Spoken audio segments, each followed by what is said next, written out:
I don't know if I know how I feel about charming the hearts of men. I feel like there were times when this film was quite good. There were times when it was kind of boring, and there were also times when it wasn't clear what exactly they were doing with the narrative. Eventually it does become clear, and I don't want to say too much about that because it does become clear much later into the film. But I guess the point there is that if you started watching it and you're not really sure where it's going and you've maybe given up, I'd say stick with it because it does eventually get better. It is very, very slow to begin with. Well, actually, that's not true. I'd say the beginning, the pacing is pretty good, but then the bulk of the film is tremendously slow. But then we do eventually get somewhere where things get quite interesting. So it is worth it, but it's not perfect.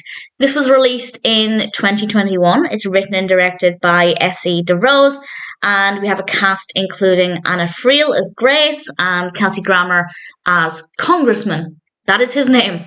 And I only watched this, or I only became aware of this because Kelsey Grammer is in it. I love Kelsey Grammer, and I thought, let's give it a go. Let's see what it's like. The reviews online are definitely mixed. I haven't read too many reviews, but I did check out a couple before watching it just to see if I wanted to prioritize this.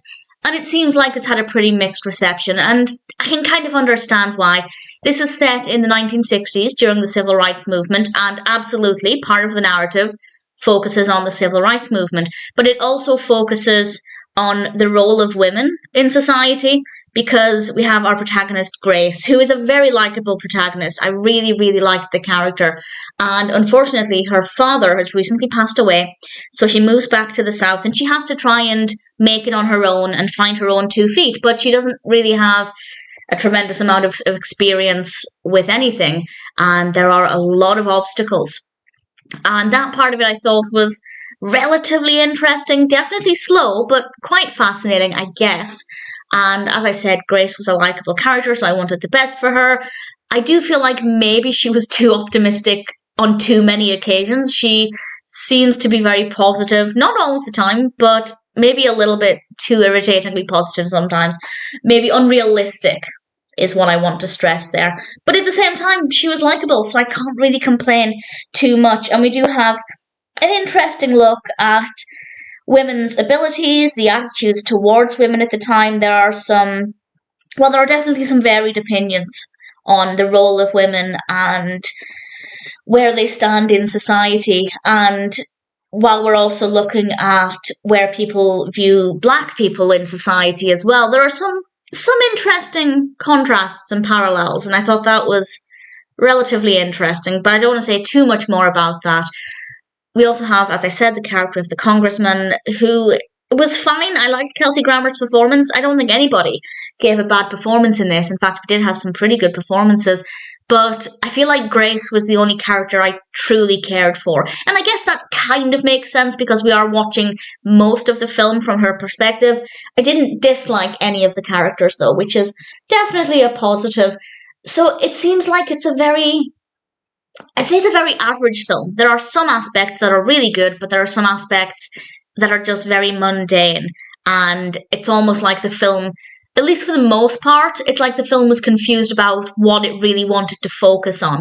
And I think the narrative kind of struggled to have any kind of consistent message or clear aim. Again, for the most part, there are times when things become a little less murky, but I don't think they did a brilliant job of that. So it definitely had potential. I don't think it lived up to that potential, but it's not terrible. It is a watchable film, but there is certainly room for improvement. With all that being said, do I recommend it? If you're interested in this time period, I'd say yes. I don't know how completely factually accurate it is because I'm not that knowledgeable about this time period, but it felt atmospheric. It felt like a film set in the 60s. And I say that because sometimes films will be set in a certain decade and they just don't feel right. But this one, it certainly felt, in my amateur opinion, with my limited knowledge of this time in history, it felt pretty realistic. But please feel free to share any information if there are any historical inaccuracies, or indeed if you can confirm that it actually is pretty accurate. I'd be very keen to find out about that. I do recommend it if it appeals to you. If you decide not to watch it, I don't think you'll be missing out on very much, but there are some good moments and some interesting messages. It's an interesting snapshot of history. I'm going to take it with a pinch of salt, but in general, it was an interesting enough story with some good performances and some good music as well. Actually, we start off with some really great music, but I'll say no more about that.